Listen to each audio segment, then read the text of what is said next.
People listening to his agreement, disagreement. Okay. I don't know if you noticed this morning it rained a lot. As a matter of fact, and you'll see it's not the nature here to give weather reports, but you'll see what I'm trying to lead to. There was 2.39 inches of rain this morning, which is a record. Okay? The last time there was anything as close was 2.33 inches of rain in 1886, which some of us remember here. Not only were there 2.39 inches of rain this morning, what's interesting was there was an inch every hour. So we're looking at this and we're saying there never was so much rain. And the Rabbi says, oh yeah, I planned this out. Every 127 years there's going to be this amount of rain. It may not be 127 years. For us, it's a tremendous chiddush because we don't have the experience of dealing with this. But you have to understand in the Rabbi Shalom's map, it's not a chiddush at all. This was plotted 127 years ago when New Yorkers woke up to the Brooklyn Bridge being built, and they got onto their subways for a nickel. Was the subways running in 1886? I don't know. George Washington was still around? Whatever. I don't know. Mario Cuomo was governor? I'm not very good in history. But 1886, the Rabbi Shalom decided that in 127 years from now, there is going to be the same amount of rain. Now, another interesting factor about the rain this morning. See, big storms interest me very much because I always leave my raincoat someplace else, my umbrella someplace else, as I've told you many times. And I once came home and I was so proud, I told my wife, I brought home the umbrella. She said, you didn't take an umbrella today. I brought home someone else's umbrella. Okay. It rained today double the amount that it rained the entire month. Now my point is as follows. That the Rabbi Shalom knows how much it's going to rain this month. We don't know how things are distributed and given over to us. So many times in our life we feel like we hit a dry spell. And we think it's drought and it's going to be dry forever. But what you're supposed to get, you are going to get. And the fact that it didn't happen till now means nothing. Now, it just so happens that it is brought down in the Svarim, and there's many reasons for this, which we may or may not have time to get into, that rain Chodesh year is a siman of Bracha. Right? You know what the Makar is for that? The rain for a Chodesh year is, when it rains, some people say you should stand outside and stick your tongue out, make sure you don't insult anyone standing there, or look up and try to take in some of the rain of Chodesh year, because that is a siman bracha. And we'll try to get back to this. Why is it a siman bracha? I'll tell you one story, how it was a siman bracha, that there was this kid that was trying to get out of the army, and he came, and he claimed that he is, not normal. But they looked at him, and he looked very, very normal. He claimed, that he's bipolar, and he claimed that he has personality disorders, but they looked at him, they said, you're just repeating those words, you don't even know what they mean. And they sent him home, and he was very tzabrach, and he said, Rabbi Hashem, help me. And it started raining, and it was Chodesh Iyar, so he stopped, took off his hat, picked up his head, and was waiting, opened his mouth, and was waiting for the water to come in. So in walked the inspector, and said, where's the kid that was here before? He claimed he's crazy. How do you know he's not crazy? I'm telling you, it was my judgment. He looks out the window, he sees the kid looking up there in the rain, pouring down on his head, opening his mouth. He says, he's nuts. You're free. You're out of the army. So there you go. The rain in Chodesh Iyar was Gishmei Bracha. But I want to get back to that a little bit. But first, in order to try to explain why rain Chodesh Iyar is rains of Bracha. I heard by a beautiful Shalashudas Torah, Sheva Brachas Shalashudas Torah, that someone said that, all these, I don't know, tonight, every 2 seconds the phone was ringing for donate $36, and you have a bunch of kids that'll say Tillim for you for 40 days in a row. And almost every single scene in Eretz Yisrael. So someone said that one of the big tzedakah organizations is offering that if you donate $40, they're going to have 40 Talmidei Chachamim running on a treadmill for 40 days in a row. For you. Okay? That was tempting.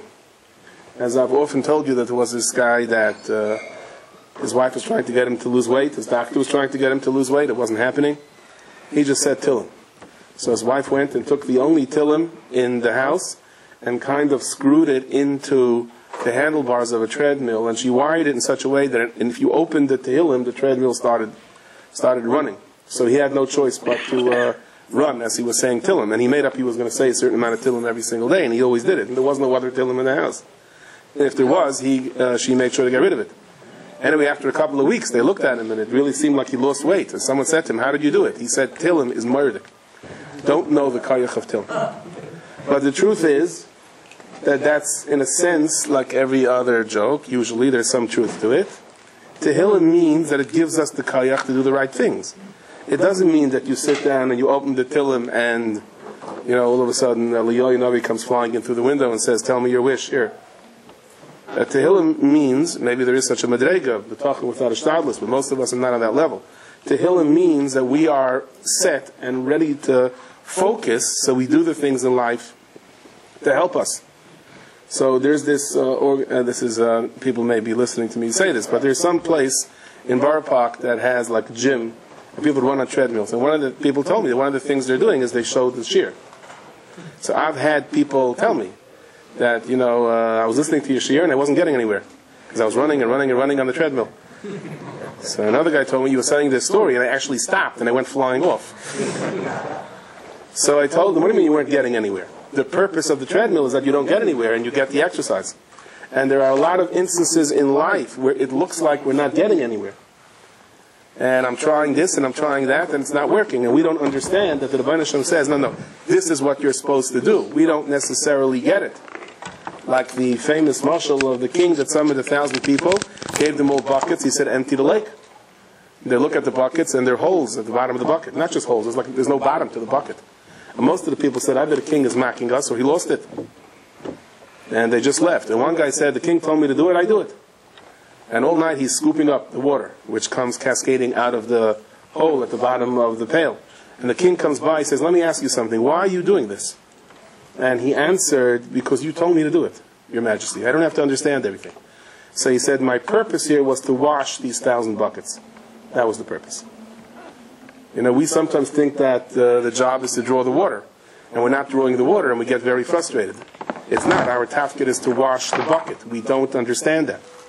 The Baal Shem Tov once told one of his Talmidim, he said, are you my trusted Talmud? He said, yeah. He says, go to Leipzig, to the Mark. He says, Leipzig, Mark. Now's my day. I'm going to make it rich. He races to Leipzig and he makes sure he goes to the mikveh and he davens and he comes out there. By the time he gets there, all the schaira is gone and he manages to buy something, can't find anyone to sell it to, schleps it all the way home. Somebody comes by, he says, listen, I'll buy it, but you won't make any profit. I'll only buy it from you at a certain price. So Lamaisa, he came back to the Baal Shem Tov. He said, I was hoping this was my lucky day. I was becoming rich. I went to Leipzig. And I withstood the Nisayan. I made sure to daven good before I went out to the marketplace. And at the end, I just made back the money that I gave. I didn't gain anything. So the Baal Shem Tov said, your neshama had to be in Leipzig. You don't understand that. And had you not gone now to Leipzig, I don't know, you could have been dragged over there by highway robbers, or you would have to come down to this world. So he told him in an elementary way, he went to Leipzig, and there, the greatness happened and found the gold diamond. There's a bigger Indian here. You went to Leipzig and you came back not gaining, not losing. And you have to be ma'amen b'yamunah shalema that that's what the Rebbeinu Shem wanted me to be. That's where I am. If you open up a Mishnah Berurah or a Big Shulchan Aruch, you will see there's the Mechaber, that's the words of the Beis Yosef in block letters, and the words of the Ramah, Rabbeinu Moshe Yisraelis, in Rashi letters. Now the Ramah wrote a Shulchan Aruch. And he spent 7 years writing that Shulchan Aruch. It was called the Darkei Moshe Aruch. After 7 years, he was finished. And he was about to have the grand siyum, and it would be given out. And they told him, good news. The Beis Yosef in Eretz Yisrael, whether he was in Eretz Yisrael, or whether he was, I don't know exactly where he was at that time still, came up with a Shulchan Aruch. He's been also writing one for who knows how many years. So what would happen? I finished first. Didn't Torah. Let's go. We're going to fight this out. Oh no, my turf. That's what the Ramah said, and my father used to always tell this to me. We started learning Mishnah Berurah. He said, don't hold your breath for this to happen again. The Ramah said, I'm not giving out my Shulchan Aruch. They said to him, you worked on it 7 years! He said, I worked on it because I thought Klal Yisrael needs it. But it's not good for Klal Yisrael to have 2 Shulchan Aruchs. So he put it away. Now at the end, when he saw that many of the halachis of the Beis Yosef are different than the Ramah, meaning to say that the minig of Svardim is different in many ways than Ashkenaz. He rewrote it only as like a Haggah, meaning to say, Dafka wrote the word Haggah, he Dafka wrote as if to say, I'm just commenting where our minig is different, but he wanted the Dafka, that his period should be in Rashi letters, and the Mechaber, the Bes Yosef, should be referred to as the Mechaber, meaning it's your Shulchan Aruch, I'm just adding where our minig is different. Now how does a person have this kind of a courage? To work on something 7 years, and say, but now it's not in the interest of Klal Yisrael for me to put it out, so that's it. I'm not putting it out. And the answer is because the Ramah never came in with the mindset that I know what I'm supposed to be doing.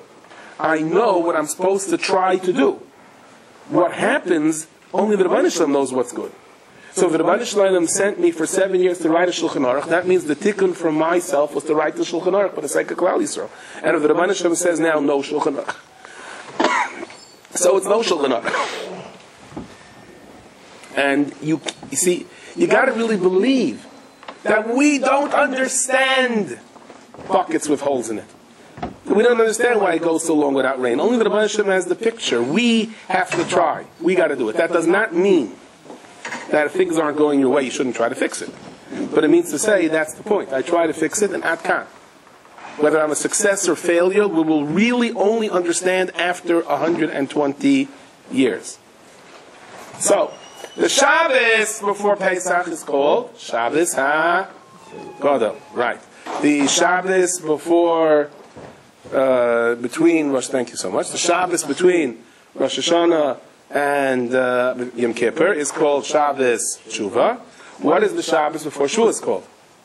So the Chedush Arim and the Mendel of Rimanov said it should be referred to as Shabbos Derech Eretz, because Derech Eretz Kadmul Torah. But here's the question: so why is there no Derech Eretz Drasha? Right? There's a Shabbos Gadol Drasha, there's a Shabbos Tshuva Drasha. Why don't we all get together for a Derech Eretz Drasha? The Shabbos. I mean, you can if you want to, but there's obviously no such official minute. Could it be because the Rav's contract will go up, you know? Fine, he practices all year. There was this poor Rav that practiced 6 months for his Shabbos HaGadol Drasha, 6 months for his Shabbos Tshuva Drasha. How would he fit in a Shabbos Derech Eretz Drasha? They say the story, there was a Rav someplace, he's petrified of public speaking. And he had to prepare months in advance. The problem was, what do you do if there was a Levaya, a sudden Levaya? So what he did was, he on his spare time, he wrote up a hesped for everyone in town. And he kept it in his files. So in case, like, you heard Nebuch, hey, Nebuch, he died. Okay, 1 minute. What's his name? With a K, right? Okay. Whoop, okay, got it. Hey. So then one night, there was a big wind, and all of the Hespedim blew into the air. And the people came the next morning, and the whole town was full of Hespedim. It was not a very good feeling. People got up there, and they said, what? My Hesped? What is this? They came pounding to the Rav. What's going on here? So he said to them, well, he got out of it. He said, why do we only think about good things after a person dies? Right, after the guy dies. So we get up there and we cry and we say, oh, he was such a good person, he was such a good person. Shkaich. Oh, Yosef, okay. That is Yosef ben Itachai. Yosef ben Itachai. Okay. You know, why is it by a hesped, everyone thinks all the nicest things to say about the person? When he was alive, no one said anything nice about him. That's because when he's alive, he's a competition to you. He's not so nice. He's not such a great Magachir. I'm a better Magachir than he is. Oh, he died. Oh, what a great Magachir he is. That's basically how it goes. It's like a hesped by a mitzvah tanz. You ever been a Chassidish wedding? There's something called a mitzvah tanz. And they call up the person. And the Batchan says a whole long hesped about the guy. Somebody once said, what's the difference with this? Like 2 o'clock in the morning, you know? Oh, this uncle, yeah, you know. Oh, he's so gewaldig. He gives a chumash here every second Thursday. It's gewaldig. Batchan that told me that someone called him up and said, I'm marrying off my daughter. I don't want you to talk about me at all. He knows from experience. When someone says that, he wants you to talk about it. So he goes, okay, listen, all right, I won't talk about you, no problem. Okay, so when do we meet? What do we have to meet about if I'm not talking about you? My father-in-law, he's very sensitive. So I need you to make sure you say the right things about him when you call him up to dance. All right, when do you want to meet about your father-in-law? Want to meet Sunday night? No, can't Sunday night. Why not? Oh, I run the tuition committee in my yeshiva, and I do a lot of fundraising, and Sunday night is my meetings for that. All right, you want to meet Monday night? No. Monday night I give a very famous Minchas Chinuch Shir. Hundreds of people come, and I can't. Want to meet on Tuesday night? No. Tuesday night I run a very big Echnasos Kala fund, and that's when I do all the bookkeeping, and I call people, can't do it. Want to meet on Wednesday night? No. Wednesday night I give an Arachaim because of Shir. How's about Thursday night? Thursday night, Time Cheshabbos. I've been doing Time Cheshabbos my entire life. So when do you want to meet? He says, we don't have to meet anymore. You have all the information that you need. Somebody once said, what's the difference between a hesped by a levaya and a hesped by a mitzvah? He says, by a levaya, one person is laying, everyone's listening. Hesped by a mitzvah, by these weddings, 2 o'clock in the morning, he says, 50 people are sleeping and one guy's listening. Yeah. Okay. So Shabbos derech eretz. So why is there no drasha for Shabbos derech eretz? It's got to be a better reason than the Rav doesn't have time to prepare the drasha. So the once heard of art, you can't have a drasha about Shabbos derech eretz. If you want kids to learn about derech eretz, they have to see derech eretz. You can have a drasha about Shuvah, you can have a drasha about Hilchos Pesach. You want a drasha, so the Divrei Chaim, he asks a very interesting question. Chamishasa B'Shvat is what? Is Rosh Hashanah for the trees. And what do we bring each other? Fruit, right? On Shavuos, Hashem judges the fruit. What do we hang up? Branches. Shouldn't be the other way around, so we got mixed up over here. If Chamishasa B'Shvat is the Rosh Hashanah for trees, we should hang up branches. And if Be'atzeres Nidan Al Peres Ilon, if on Atzeres Hashem judges the fruit, we should give out fruit. Okay? On Shavuos. So why is it branches on Shavuos? And why is it one of the amazing things that just you don't think about? Because it's so common. So some common kashas, I've told you many times. The Brooklyn Bridge goes where? To Brooklyn, right? Manhattan Bridge goes to Manhattan. Queensboro Bridge to Queens. Where does the Howland Tunnel go to? Right? Sometimes you don't think about these things. Like, what's out here? So the Sons of Rav said like this. He said, because this is to teach us that if you want good peiros, you have to plant good trees and nurture them. It doesn't come automatically. So yes, Batzeres, we judge the peiros. We judge the peiros by putting up the branches. And we say, Hashem, we tried. We tried with these trees. The rest is in your hands. Somebody once came to the Kotzker Rebbe. Famous story, some say the story about the Chafetz Chaim. And he came and they said to the Chafetz Chaim, and he said, my kid doesn't learn, what should I do? I tried hiring tutors for him, I tried being mean, I tried negotiating, I promised him the world, he doesn't learn. What's going to be, how's he going to grow up? The Rebbe told him, he's going to grow up, just like his father. He's going to worry why his kid doesn't learn. He's going to hire tutors for him, he's going to try with good, he's going to try negotiating, he's going to try with bad, he's going to try with rewards, and he himself won't learn a word, just like his father. If you learn, your kid will learn. Do you understand that? You have to present an image for the child to see. And this is extremely important. If you want kids to have derech eretz, then the parents, I'll never forget, it was my first year teaching, PTA. And I was sitting there very unexperienced, and they told me all the things I learned in Rabbi school that you're supposed to do.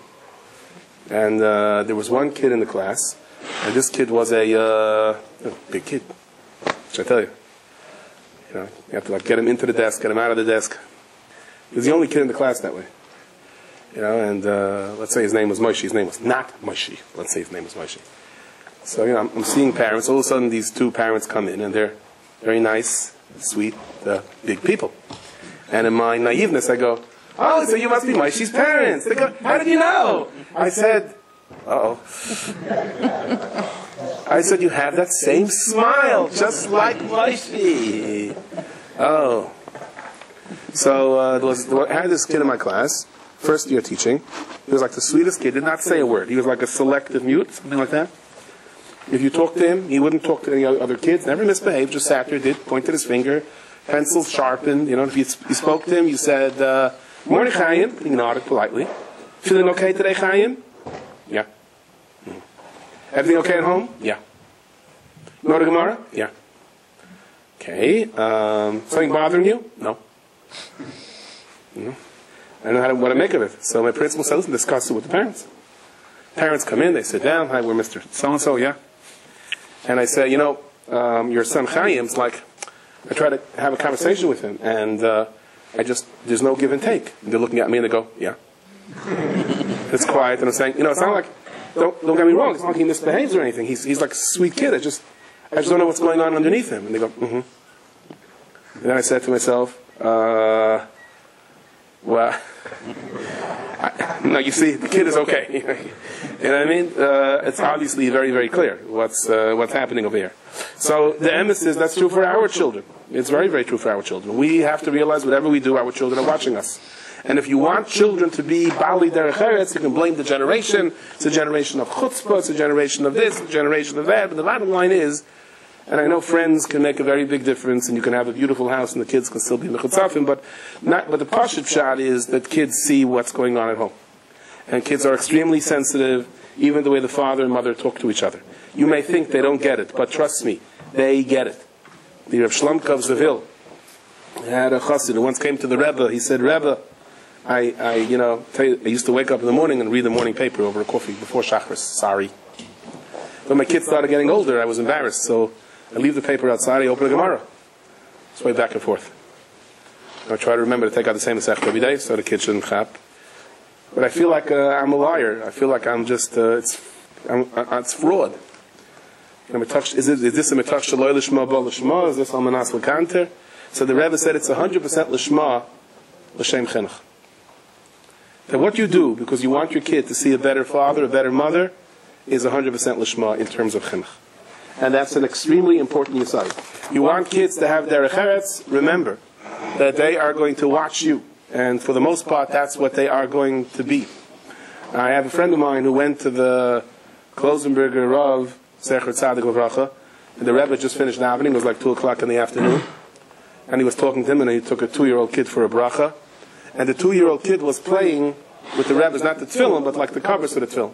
So he put like the shalrosh on his head, and the shalyat on his arm, and he like tied it around with a gartel that he found.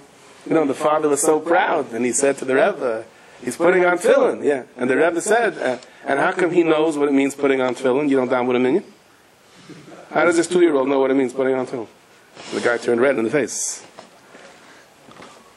So, you know, somebody told me he once came into an office, and there was a yid there. He was, an English yid that used to wake up 4 o'clock in the morning, fartogs, and daven v'sikin, and come to work. And he had a son. The son was so the son used to like daven at 12 o'clock in the afternoon when he had time. So he was talking once to one of the local workers there. And they said, is so-and-so here, Mr. So-and-so? He goes, the holy one or the not so holy one? Who's the holy one? Oh, the father, he's not so holy. Son, very holy. Midday, 12 o'clock, he puts on those wires. We never saw the father do it. No, Of course he never saw the father does it in the morning, by Zman Krishma. We are who we are. And when they used to ask Rabbi Yaakov Kamenetsky, Zecher Tzadik Levracha, about sending kids out of town, his normal answer was, this was a common answer, of course every case is different, he would say, is there shalom bayis in the house? Is there a semblance of shalom bayis in the house? And if you said yes, he would say no, not until the kid is much older. Because he said, watching a father and mother care for each other is the most important chinuch that is shaykh. And he's not going to get it in a dormitory room. So unless there were other circumstances, Rabbi Yaakov pushed it off as long as possible. And that's why it's Shabbos Derech Eretz, but there's no drasha. Because the drasha has to be living it. Now suppose at home there are issues and people are not speaking so nicely to each other. So we're better off going to a drasha. At least by a drasha you don't scream at each other. It's most of the time. So let me give you an extreme case in point. The tzaddik of Shlomo Kazavil I just mentioned, he had one of his closest gaboim was a yid, tzaddik of a yid with the name of Rabbi El Yerad. Rabbi El Yerad, he didn't have kids for many years, and he wanted to divorce his wife. The Rebbe told him not to. Somehow he didn't listen, which is an amazing thing, because he was the closest person to the Rebbe. But when he kind of found a loophole, the Rebbe didn't say no, he said maybe. And he remarried, and right after he remarried, his second wife lost it. She totally lost it. She had a breakdown. He suffered the rest of his life. And he was always, he said, this was the hashgacha, I take full responsibility for this. So he once came home with a bunch of bachrim, the night of the Seder, and his wife was like schizophrenic. She would just change from one section, all smiles and cooperative. And one minute she got angry about something, and she took the entire Seder table and just turned it over, upside down. Which meant, because of the law of gravity, that the eggs and the matzah and the wine and everything and the charaisis was all around. And here Rebbe is sitting there, and she gets angry, and all of a sudden he's looking at the 4 legs of the table, and the bachrim are like, huh.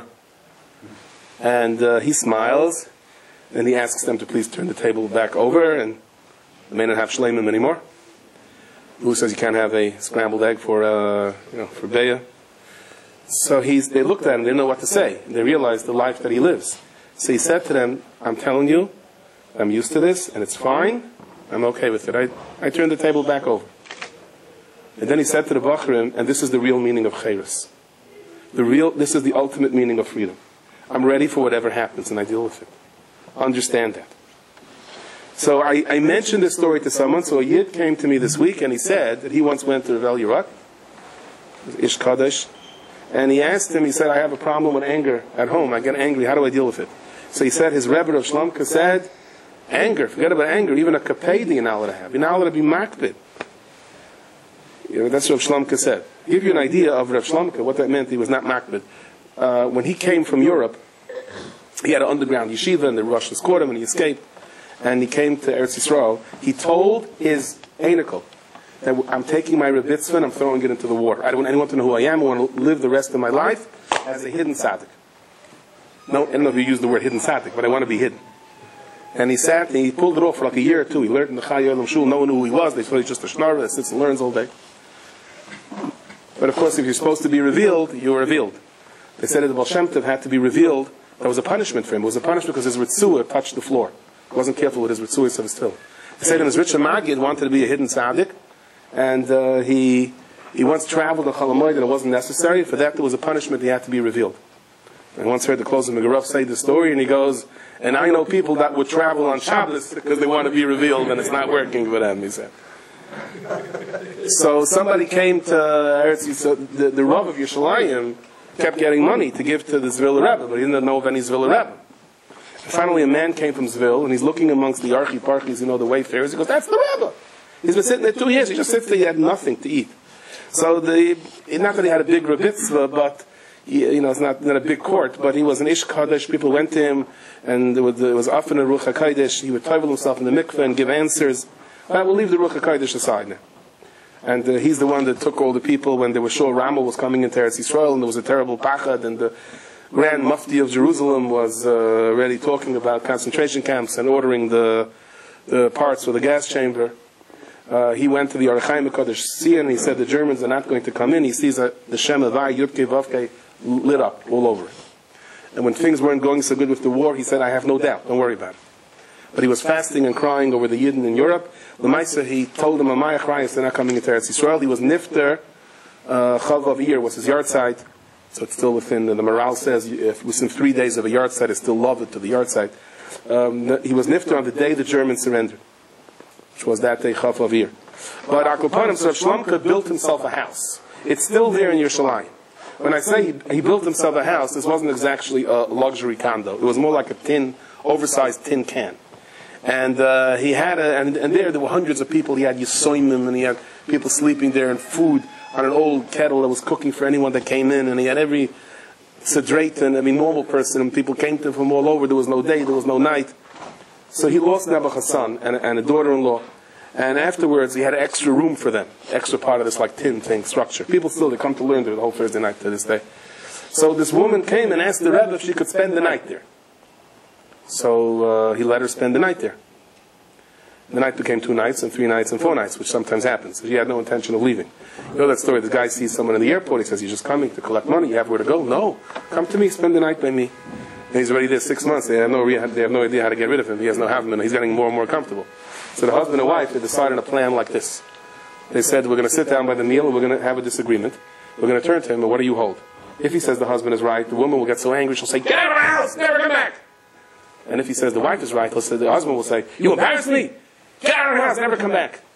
So they sit down, and the husband says, the rice is burnt. And the wife says, the rice is not burnt. It is burnt. It's not burnt.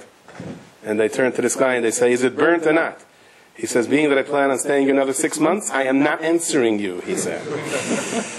So this woman is there, not only she's there, it was uncomfortable. People are coming and going, and she starts walking into the kitchen and she's taking the food. They said, we're going to tell her to please, the exit sign is this way. So Rav Shlomka said, Chas v'shalom, I never threw anyone out of my house. Never, ever. And then she was started making demands. Now, believe it or not, they didn't have bathrooms. They had outhouses, but they didn't have their own, there was one outhouse to the block. And the Rebbe wasn't well. So they decided to dig an outhouse in the backyard. She came running. Absolutely not. I don't let. It's disturbing my room. So when they kind of ignored her, she went to the other neighbors and started getting them in, how dare you let him build it? So all the neighbors got riled up. But the neighbors didn't want to start up with the Rebbe, so that didn't work. So she went to the police, the British police. And they came to talk to the Rebbe. The Hamas, he didn't speak English. And he wouldn't send her out. He said, I never sent anyone out of my life. But she was just there. They said, well, we have ways, the Yishlan, they know what to do. They know how to, they know how to do eviction notices. They said, no way. So once the Rebbe used to go to the mikveh, when he came out of the mikveh, the Gabi would read him the Shaila, and he would say, yes operation, no operation, this doctor, that doctor, yes shidduch, no shidduch, amazing stories. So he's reading the questions, and all of a sudden he sees there's a question from this lady. And the question is like this. In her apartment house that she owns, there's one tenant who's not paying rent, so what could she do to get the money out of him? She wants an eitzah from the Rebbe. And the Gabi is reading this, and he goes, what? She owns an apartment house? And the Rebbe's, don't send her out. So they asked the Rebbe, come on, is this normal? So he said when he was running away from Russia, he stayed in her father's house 2 nights. He gave him cover. And he has a Parasha. And the Parasha, there's no end to a Parasha, he said. So this is when Rav Shlamka said, you don't get angry. This is the Madrega. So his Talmud of El Yerot has this man tells me the story. That they went to Rav El Yerot, who's the Talmud of Shlamka, and he's talking to him about how you control my anger. And Rav Elia says, anger, I learned from my Rebbe, not to be makbid on anybody. And as they're talking, his wife comes in and she goes, why are you coming to talk to my husband? He is an idiot! He is he doesn't want to worry, he's a shicker at this and that. Why are you coming to talk to him? He's a vagabond, he's a this, he's a that. And you're like, what? They don't know what hit them. And Rav Elia's just sitting there. And she walks back in. And they continue the conversation as if nothing happened. Like, what was that storm that just came in? And what was the name of that hurricane? And all of a sudden, she comes back 10 minutes later, as if nothing happened. And she says, Elia, what do you want for supper? So he says, you see, I could have gotten angry and yelled at her back. And she would have yelled at me and I wouldn't have supper. So you see, if you're not makbid, you have supper. That's what he meant to say. Now, I'm not saying that, there's no such a thing as a dysfunctional marriage, there's no such a thing as, a situation that's impossible to deal with. So what's the point of these stories? Are we on the Madrega of Rav Shlamka's Hill? Can we do these things? Can we be a Rav El Yerot? So I want to ask you something. You go to a basketball game, okay? And you cheer and you watch an amazing touchdown. You go to a baseball game and you watch an amazing three-pointer.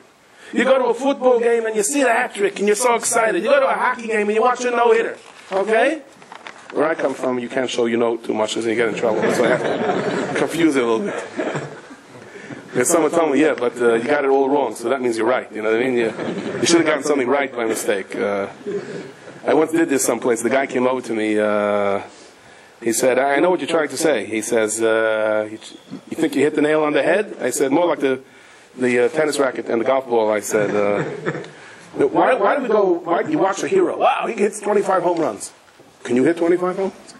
Can you swing at a fastball coming 95 miles an hour? What are you watching him for? Because you watch him. Then you come out, and you're so impressed, and you pick up a bat, and you're swinging it, and in your dreams, you're imagining, right? He imagines he's the big hero there, and the kids get these games, right? They're the big hero. You could record your name, and it comes the announcer's voice, and he's the king of the world. He's the one that hits the home run, even though he pre-presses. I'm going to hit a home run now. Life is not that easy. So if you can do that for sports, so lahavdol alpei alpayim havdolais.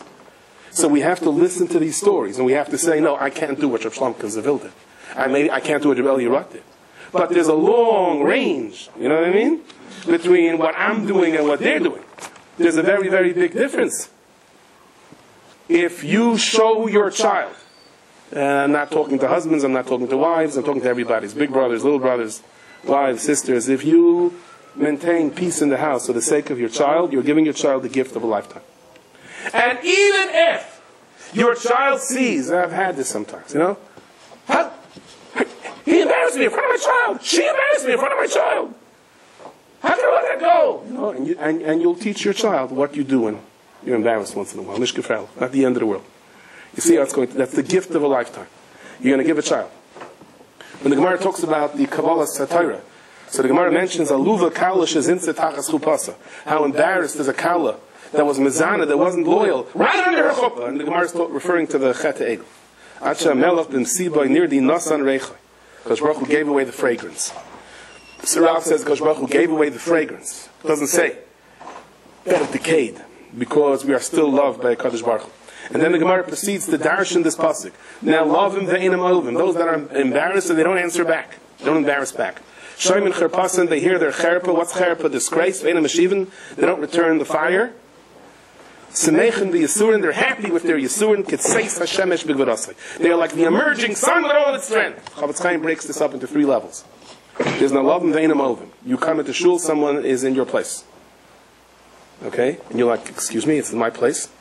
Who do you think you are? I know what a crook your father was or a crook your grandfather was, and you're telling me to move out of the place? Don't talk to me that way. And my father was not a crook, and my grandfather was not a crook. Please. Excuse me. That's a madrega. Because you could have said, oh, my father was a crook, and who do you think your father was? Every postman in the country had who was scared of this picture. There's a madrega in the love and ve'inam olvim. You answered. There's a higher madrega, shoyim and cherpasan ve'inam meshivin, totally quiet. And there's a third madrega of smechin b'yisur. Oh boy, who knows what I was in for today, and I was yotze with this embarrassment. I told you this once before. I had a Rabbi that said, if we knew what a kaparas levaynus embarrassment was, this yoynus are, we would go out and buy it. Of course, I had to pick up my hand. I was all 10 years old, and I said, Rabbi, I'll give it to you for free. That got me a trip to the Manal, principal's office. The Rav Shlamka of Zavil said, Eivishter gives everyone 100%. 10% covered, 10% money, 10% health, 10% a home. There are times where the 10% health is not going to be able to carry him over. So Hashem says, I'm going to borrow from someplace else. I'll take from his money, or I'll take from his honor. And sometimes we fight it. What? What? He embarrassed me? What? No, no. Okay, Hashem says, I'll put the honor back. You're not letting me. But then he has to pay the price by a deficiency that won't work. Now, why does the Gemara mention this here in Kabbalah Torah? Because the tikkun of the chet egel, the reason that we say we're still loved by HaKadosh Baruch Hu, it's like a mikveh.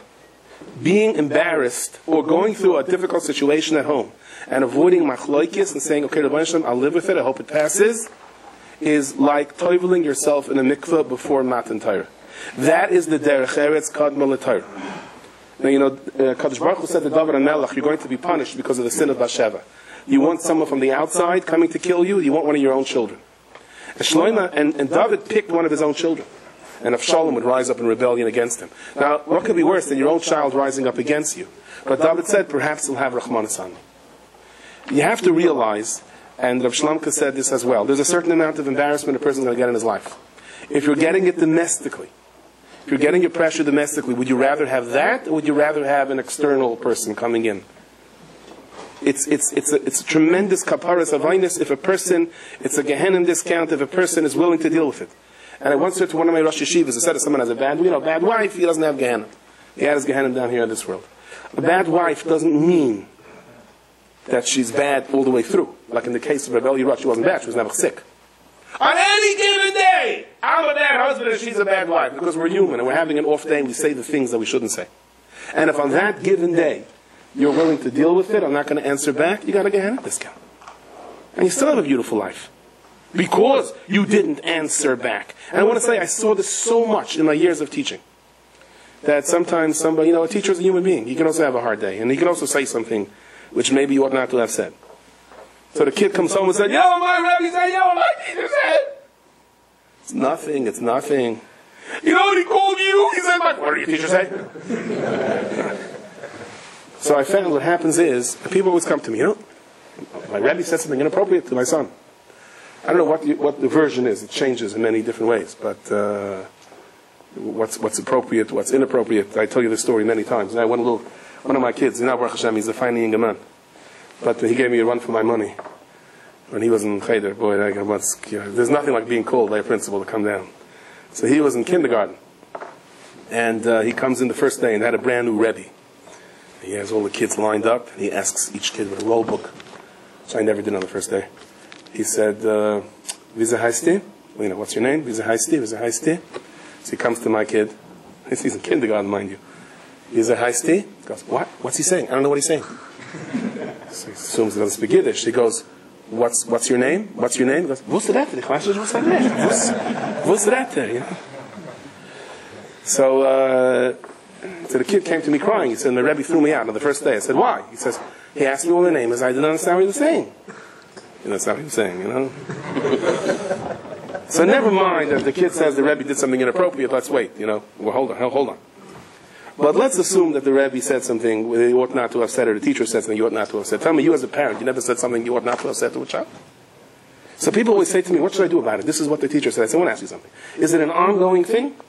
If it's an ongoing thing, then you have to look into it. You know, if the Rebbe had a bad day, let it pass. Let it pass. Whatever it is, let it pass. No, I can't let it pass. So he calls up and says, if you ever say that again to my son! You know what happens? You know what the teacher does then? You're very upset, and the parent said that. So every time the kid says something out of line, it's terribly magnified. Oh, now the parent's going to say, I'm the problem, right? And you begin, if you don't physically do it, you begin to mentally log whatever the kid does. Because you're so upset at how the parent attacked you. And just let it pass. He could have let it pass. I'm not saying sometimes there are situations you have to get in and solve.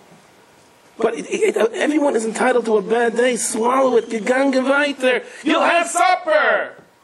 You'll have a good year. Right? And the worst thing a parent can do is call up other parents. Tell me, you have a son, a rabbi, so trying to floss his class? You know what he said to my son? I don't want to speak Lashon Hara, but you know what he said to my son? Love that, right? I calls and says to the lady, we're making a Lashon Hara group on the block. He says to the lady, you want to come? She goes, no. But my husband can really use it. I'm telling you. You know, he can. So what happens is you say it to another. I saw this so many times. You'll call up another parent in the class and start a whole garachka. You heard what the Rebbe said, and each time you say it, it gets worse and worse. It goes from, the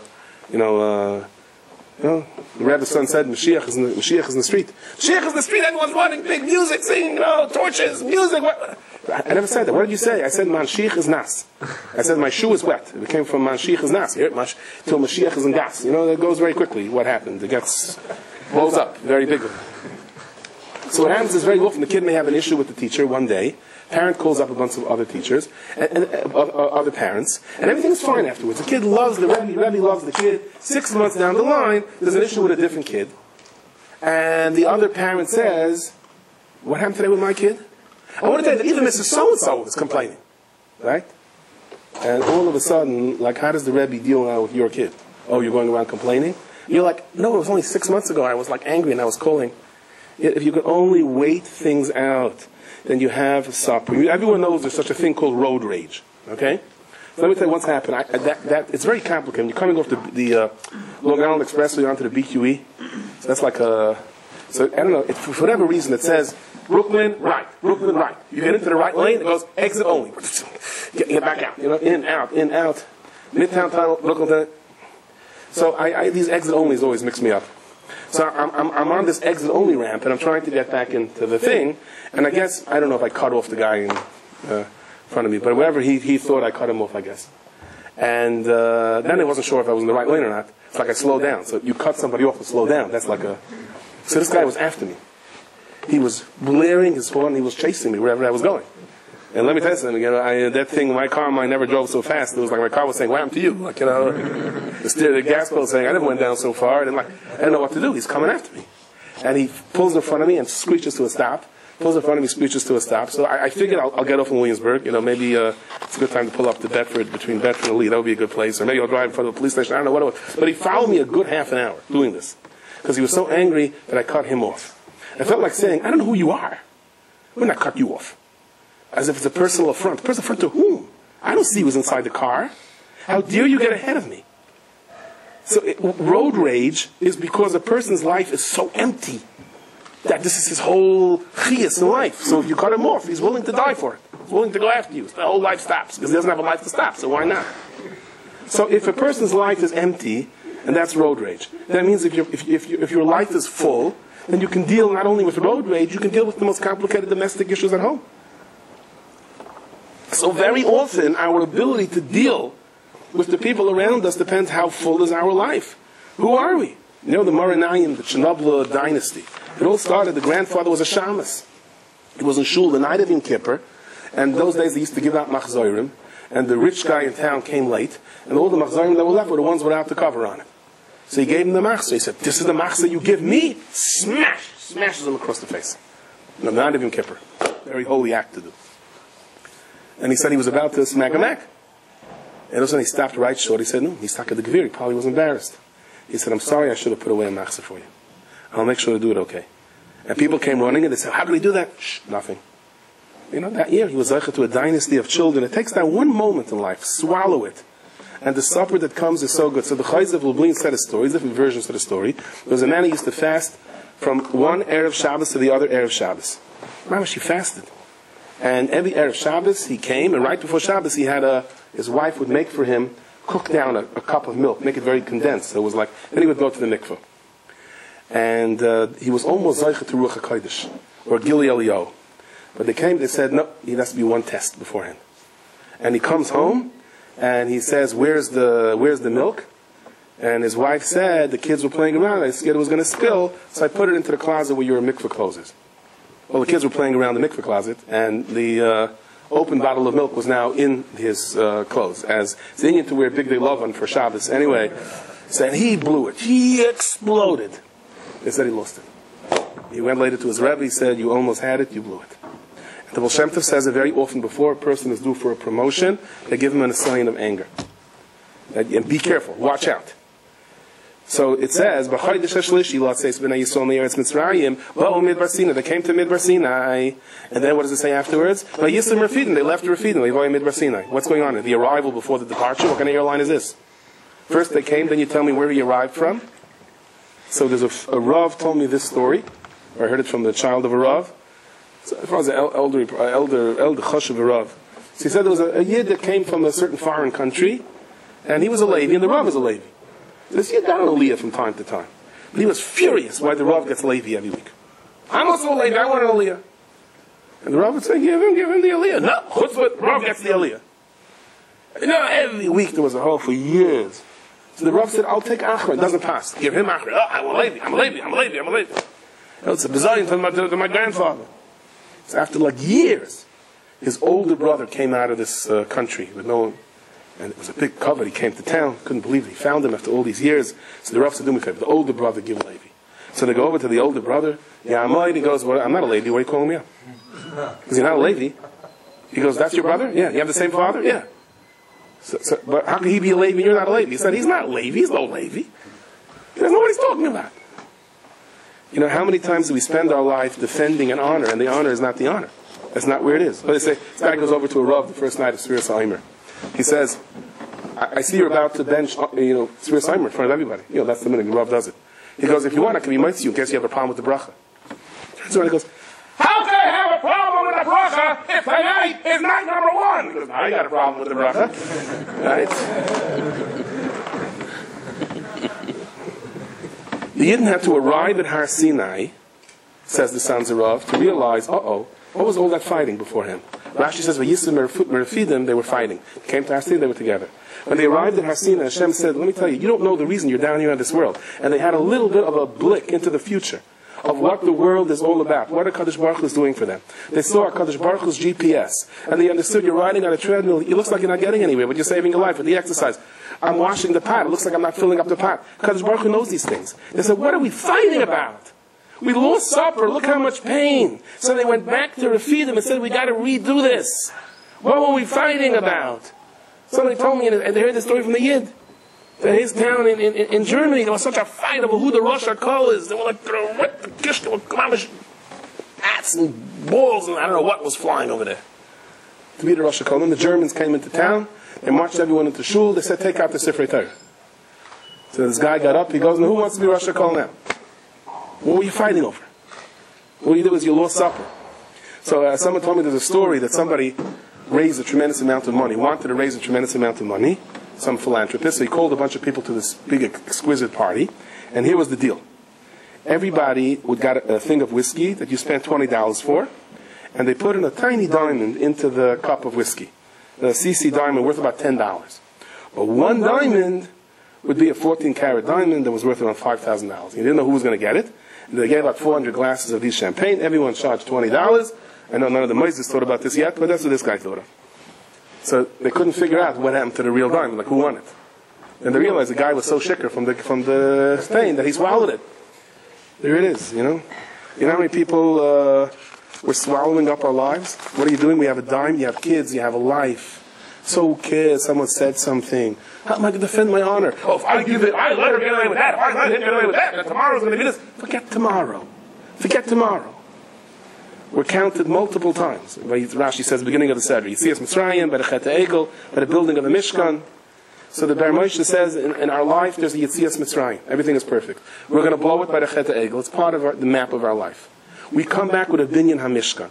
By a Kadosh Baruch Hu giving us the Nesiyaynes of Ben Adam L'Chavei, Ben Ishla Ishdai, and by making it through, we do it. We do it. And that's the Ishal Digloi, Oises Lebeis Avaisim, that a person is supposed to find the quality traits of his father and mother, don't look at the tinies and continue it. And Kain Chanu L'Deglayim, Kain Esau was a tremendous madrega of Klal Yisrael. They said, whoever is around me, that is Hashgach Nefla. Life is going. You know, someone told me there's something called an atmosphere clock. What an atmosphere clock is, it works on the changes of temperature. We're atmosphere clocks. The temperature has to change. We have to face the Nisyanis. That's our fuel that keeps us going. Trying to figure out, one of my kids was making a cappuccino. So she boils up the water, and then she puts in ice. I said, don't boil the water, I have to put in the ice. Like, you know, you have to dilute the coffee, and then you put in the ice to make it cold. You need the hot water. Do we know when we need hot water, when we need cold water? The Rebbeinu Shalom figures this all out. We have no clue. You know, there was a plane coming in from England, like Boimer, true story. And it was landing at a little airport, and right before it landed, they mamish saw the ground. It shuddered, and it flew up into the air again. Everybody got a little nervous. What was this? Flew back over the Mediterranean, and the pilot came on the loudspeaker, and he said, nothing, there was just a wind current, and it lifted the plane. A little baichim terrors, but okay, sir. You know, they're coming down again a second time, and same thing happened. The plane shudders, and they're about to touch down. Flies back up into the air. Goes back around that with your paper plane they used to throw when your teacher walked in and go, oh, no, go out the window, it's coming around, you know. So he said there was a big pachan on the plane. And the fact that the pilot ordered the whole flight crew to the front and then told the passengers, don't worry, we have plenty of fuel, that didn't make people feel very happy, you know. So at the end, they came down for a landing. It was an emergency landing. They landed on a side runway. A bunch of fire engines and ambulances were lined up, also very assuring. And came down okay, a little sharp. Turned out like this. So the guy was masking me what happened. Whether this guy knows what he's talking about, I don't know, but it's a good mashal. He says there's a major machlokes. I thought a machlokes of Kivega and Chavaz Das. He says, major machlokes between Boeing and Airbus in the Nishgit. Yeah? Which Rosh Hashiva hear that shia from? Two big companies that make planes, right. He says, if a plane gets into mechanical trouble and you have to make a split-second decision, should the pilot be able to override the computer, or should the computer make the decision and override the pilot? So the sheet of Airbus is let the computer take over. Sheet of Boeing is let the pilot over. Each one has data. So apparently what happened over here was the computer detected a problem with the brakes. Now a plane landing at Lod Airport without brakes is not good. Even though you could save the money perhaps on the taxi taking you into Meir Sharim because the plane can go all the way. But, you know, there could be some collateral damage there. So the computer picked up the point that the brakes weren't working 100%. So it physically lifted the plane back into the air. And the pilot may have not even hopped yet because it happened so fast. He thought it was wind current. He was willing to believe that on his own terrace, which is sometimes, we do that sometimes. You know, it came down a second time, and it happened again, until they figured out what the problem was. And they had to... So I was thinking to myself, you know how many times we're trying to get something going, we're about to come in for a landing, and boom, the carpet is pulled out from underneath us. And we're saying, Hashem, why do you do this to us? I'm about to land! And the Hashem says, can I explain to you there are situations where I have to take control? Where if you're going to land, it's going to be a disaster. Can't you trust me? The only thing is the fact that we trust HaKadosh Baruch Hu. Shavuos is about learning to trust HaKadosh Baruch Hu. That He knows where our life is supposed to go. So the rain is a siman bracha. Why is the rain siman bracha on ear? Some say the Ber Shel Miriam started then. Ear is mesugel for refuah. Let me conclude with this story. Famous story by the Marsham.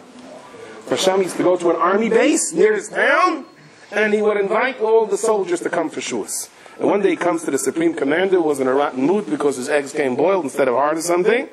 And he told him, can I have the soldiers for Chasas Archim? And he said, sorry, Rabbi, we can't. He really was a good guy, but he said, we can't do it. He said, what's the problem? He said, there's a big army maneuver exercise, and we can't cancel the exercise. He said, every year you let the soldiers come for Shavuos. Because this year not. So the Masham is talking to him nicely, and finally he says to him, you know, if it's gonna rain, you won't be able to have the exercise anyway. Because, Rabbi, you're cursing me? God forbid. I just want to bless you that if you let them out, you'll be able to do the exercises in good weather. So he was very upset, and he threw out the Masham. Masham was up the entire night. The next morning, everyone was tired. They want to go to sleep after davening. He said to the entire Olam, Hashem took away this mitzvah of Chasas Archim. There has to be a reason. There can't be a greater kitzur than that. Please don't go to sleep. I know you were up the entire night. He gave everyone to make kiddush. Let's sit down and learn and cry. Meanwhile, the commander is up at night. He's checking the sky. Beautiful clear sky. The next day, exercises are about to begin. Beautiful day. He's standing by his tender. He's about to announce the importance of exercise. Suddenly there's this wind, and the paper, goes flying into the air, and everyone's chasing it. And they bring it back to him. And he starts again. He's getting a little more nervous. There's another gust of the wind. This time his hat goes flying. And then there's a huge big storm, and the Supreme Commander says, there's no storm, and the winds are howling, and the sergeant says, maybe we should cancel. Why should we cancel? Because there's a storm? There's no storm! Lightning, thunder, do you hear? I hear, yeah, I hear. And finally, at the end, when they started getting soaked, he said, all the Jewish soldiers come in, follow me. And the Masham is sitting at home, and he knocks on the door, and he says, here you go, here you guys. He said, enjoy them. So he told the commander, please come in and say l'chaim. And the commander agreed. What don't you do in the professional world? He said, I promise you I have nothing against you. But you don't know what it means. If every year you have a schus of helping someone and it's taken away, you have to understand that. This commander was very close to the Masham his entire life. Did them a lot of taivas. As a matter of fact, by the Masham's levaya, he stood up on the gate the entire time until the end of the Kvura, and he said, I'm saying goodbye to an angel. Maybe that's why the rain on ear is a bracha. It doesn't have to be rain on ear. It could be rain any day. You wake up one day and it's raining on your parade. You say, HaKadosh Baruch Hu, you're taking control. Life can be so much better. And let me tell you something. It's not only the difference between yes supper and no supper. It's the difference between the quality of life or the lack of such. The